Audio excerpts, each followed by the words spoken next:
അമ്മയുടെ കൈപിടിച്ച് ആടിയും പാടിയും കൊഞ്ചിക്കുഴഞ്ഞുമെല്ലാം സൗദിയിലുള്ള അച്ഛൻ്റെ അടുക്കലേക്ക് എത്തിയതായിരുന്നു 5 വയസ്സുകാരി ആരാധ്യ.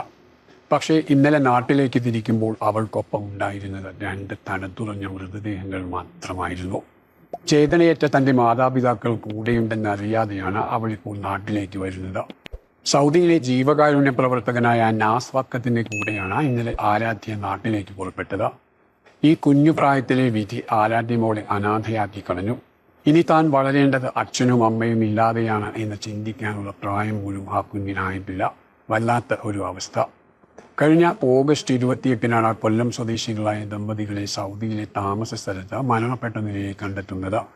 കൊല്ലം തൃക്കരുവ കാഞ്ഞാവേളി സ്വദേശി മംഗലത്ത് വീട്ടിൽ അനൂപ് മോഹൻ, ഭാര്യ രമ്യമോൾ എന്നിവരെയാണ് ജീവനൊടുക്കിയ നിലയിൽ കണ്ടെത്തിയത്.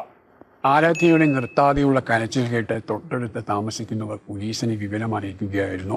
തുടർന്ന് പോലീസ് എത്തി വാതിൽ ചവിട്ടി തുറന്നപ്പോഴാണ് ഇരുവരെയും മരിച്ച നിലയിൽ കണ്ടെത്തുന്നത്.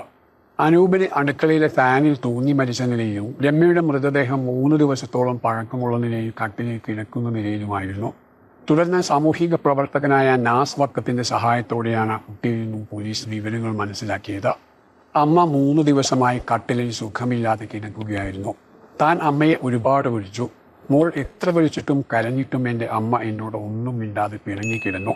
ഒടുവിൽ സങ്കടം വന്ന ഞാനും അമ്മയുടെ അടുത്ത് കിടന്നുറങ്ങിപ്പോയി. പിന്നെ എണീറ്റപ്പോൾ അച്ഛൻ വന്ന് എൻ്റെ മുഖത്ത് തലയിണ വെച്ച് അമർത്തുകയായിരുന്നു. അപ്പോൾ ശ്വാസം കിട്ടാതെ ഞാൻ ഉറക്കെ കരഞ്ഞു. അന്നേരം അച്ഛൻ തലയണ മാറ്റിവെച്ചു. പിന്നീട് എന്നെ സമാധാനിപ്പിച്ച് എനിക്ക് ബ്രെഡ് തന്നു.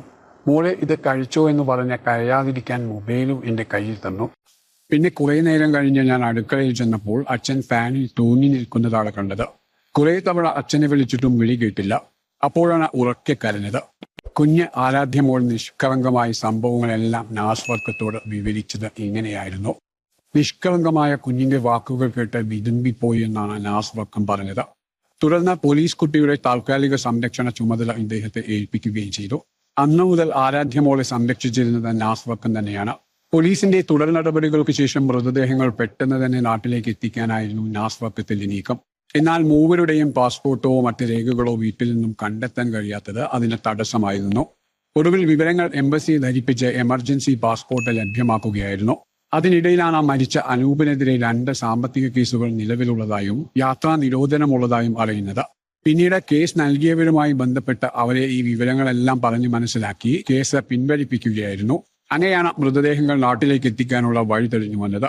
കഴിഞ്ഞ 12 വർഷമായി സൗദിയിലെ തുപ്പയിലെ സനയ്യയിൽ വാഹന പെയിന്റിംഗ് വർക്ക്ഷോപ്പ് നടത്തി വരികയായിരുന്നു അനൂപ്. എന്നാൽ കോവിഡിന്റെ വരവോടുകൂടിയാണ് അനൂപിന് സാമ്പത്തിക ബുദ്ധിമുട്ടുകൾ ഉണ്ടാവാൻ തുടങ്ങിയത്. ഇതോടെ കടബാധ്യതകൾ വർദ്ധിക്കുകയായിരുന്നു. ഇതിനിടയിലാണ് 6 മാസങ്ങൾക്ക് മുൻപ് സന്ദർശന വിസയിൽ ഭാര്യയും മകളും സൗദിയിലേക്ക് എത്തുന്നത്. എന്തായാലും ഒടുവിൽ 5 വയസ്സുകാരി കുഞ്ഞ് ആരാധ്യയ്ക്ക് അനാഥത്വത്തിന്റെ തോരാ കണ്ണീരിന്റെ ജീവിതം മാത്രമാണ് ബാക്കിയായത്. കൂടുതൽ വാർത്തകൾക്കും വിശേഷങ്ങൾക്കും ചാനൽ സബ്സ്ക്രൈബ് ചെയ്യാൻ മറക്കരുത്.